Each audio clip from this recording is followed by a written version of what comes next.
nyun tika mo nyama ko matin nyago yutungo mo matin watieki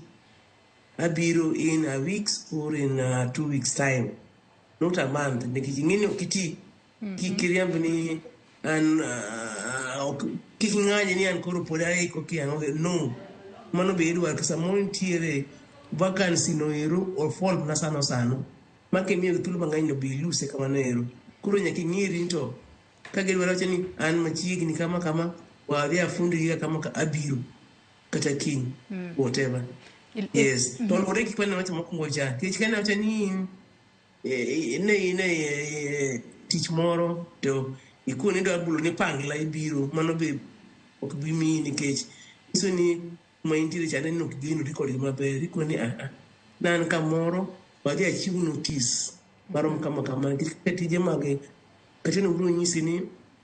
if you 1 month's notice or ichulogi msara mar 1 month, but there is that notice nyaki chiu uri nyaki bere godo to kikibede miriambo kech notice nero bende samoro to nomkori ambe iye kanyo gimora mona macho no honesty is very very key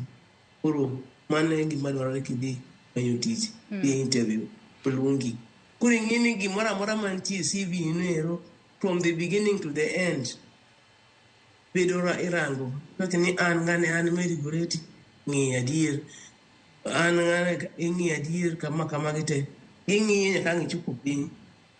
the end and referees ka kocha nero teno ngeny loso ga koro ne japuonj aketi mai adwa kiti mai referee iye takoni ayie to anyisi ni ka ponono ni jogo dwari tinyisa koro tuthgi nyiso ga ni ero kamano bas indiko sama be ndiko majogo ndiko na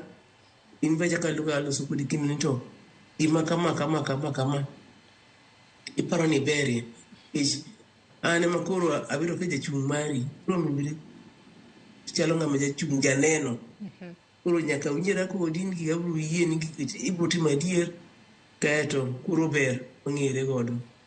koro ke chirivarino buk dwar wat idwar mnanga mungei kitich kata kisumi mare gine kuro menya kiber ngat mo ja dieri mo cha dieri tu nyiri jo rifarigo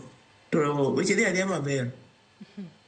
Iwacho kanyo makare ahinya Dr. Mary Goreti kono nitiere point moro ma imulo kajo. Point mimulo no bende madore ni Katieno okomente weche mag salary. Nikech wang'eyo ni ma en ng'ama koko wuok e skul to nitiere kembe moko masche moko inyalo dhi to kopenji ni in e kinde ma idwaro tijni i expect salary mar pesa di. Nikech inyalo bedo ni iwacho ga ni seche moko inyalo overquote but ich bai. Seche moko inyalo underquote ma in bende makoro yudri kama deny. Kakori wacho ni ng'ani kara seche moko nego be ni wamiyo kata 50,000 to en koro kose wacho 30,000 don koro wamiya 30,000 no to seche moko nego be ni 50,000 tisewacho ni an koro adwaro 100,000 mano bende koro i overquote. Jogo mose sidh kondo sani e kinde magidhi manyo tich weche gi mag salary onego be ni gi negotiate yo machalo nade mar mondo mi kik overquote kik be underquote. Katieno